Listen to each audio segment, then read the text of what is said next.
Wasting time. Wasting time. Well, let's talk about Mouse then, Blair. I know you've been kind of itching to have a bit of a chat about that. If indeed Dexter does, as rumored, go to Mouse, how do you see that working out? And, you know, just from like where everything sits, how's that sort of falling into place, right? Because to me, it makes a lot of sense when you look at it just holistically. Myth has gone straight to Mouse. He's gone, shit, Carrigan's leaving. I need to find an IGL.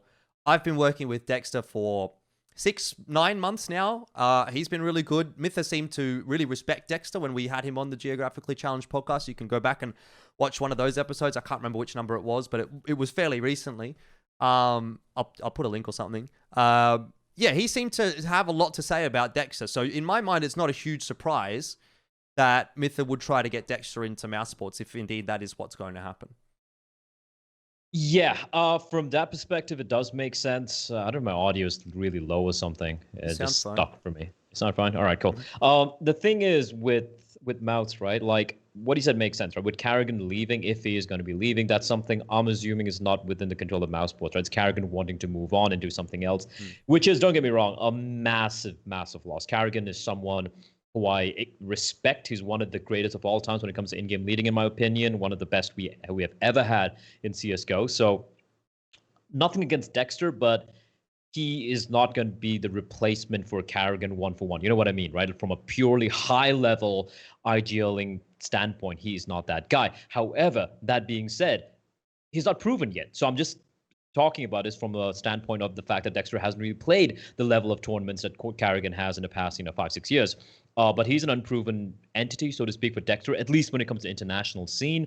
He's going to be playing with some very, very talented players. That excites me. And like you mentioned, with Mither being there, with the relationship they had going the past 9 months or whatnot, it's going to be way more easier for him to kind of slide into the role of IGLing.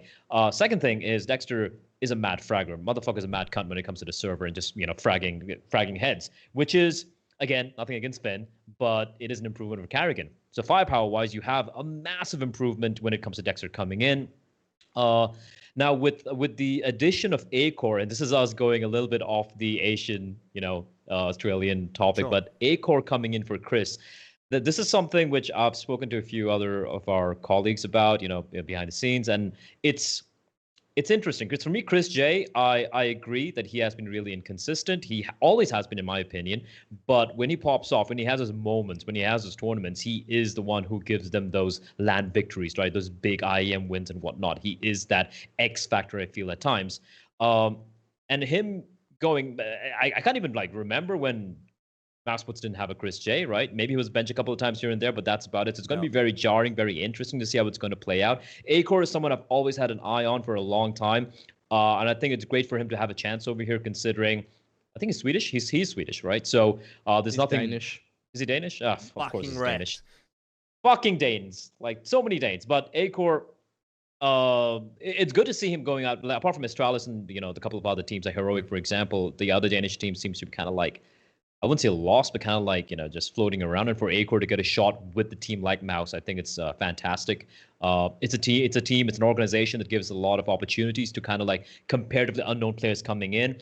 But the lack of an experienced, older voice, a veteran like Carrigan, I think that's going to be quite detrimental for Mouse, right? Because that's something they've always had, at least in the past couple of years when Carrigan had walks and everyone around. So it's going to be a challenge for Dexter. Do I think he has what it takes? Absolutely. But is it going to be immediate? No. But I think this is the ideal scenario here. You get an IGL, you get a mad fragging IGL, you have Mither who had a relationship with him, you have new blood coming in the form of Acor. It's kind of like starting off kind of fresh. And I think that's the right call for Mouse to make here, considering it's just the beginning of the year.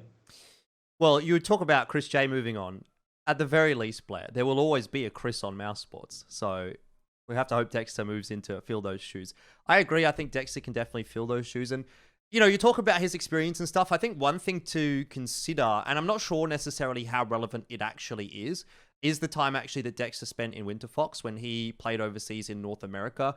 I did my in retrospect with him, and he sort of alluded to that time as quite an important period for him in terms of just learning about what he needs to be doing as a player, even as an IGL, and like how he would manage a team and that kind of thing. So in a way, like it's kind of the same concept, right? He's an Australian player moving overseas, trying to make this new team work. And I just wonder if any of those experiences that maybe he had in North America might help him out. Obviously, we're now like 3 or 4 years later. He's a lot more of a mature person. He's a lot older, et cetera, et cetera. So, you know, I think he can make it work. I think this Mousesports roster could work if Dexter does go over. And, you know, I got to say, I wish him the best. Like, this is the first time that ANZ has actually exported an IGL as well. I think that's quite an exciting prospect, right?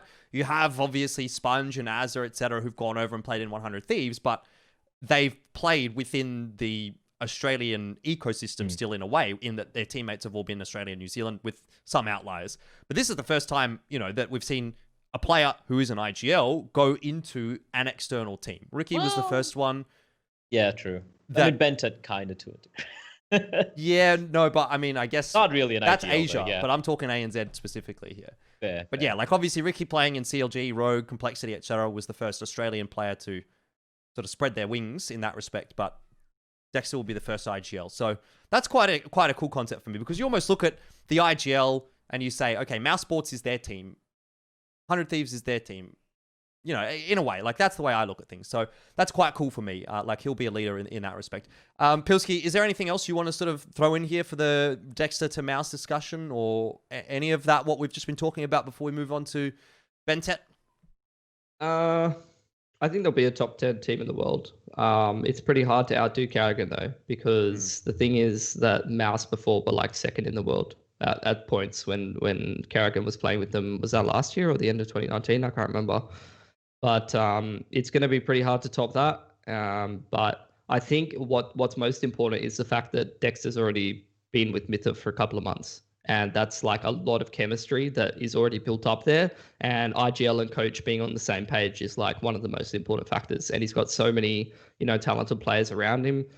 I think there's even parallel in the way that some of the players play in Mouse versus in Renegades. Like I kind of look at how Inns plays, and it kind of reminds me a bit of like how Robs plays in some ways. And I kind of look at Hats, kind of reminds me of Frozen from time to time. So it's like some of the players play similar styles, and he's just got a lot of talented players in his arsenal. So I think he'll do good things, and I think they could be a top 10 in the team in the world pretty quickly. And I think Aiko is a really good pickup as well. He's a really consistent AWPer.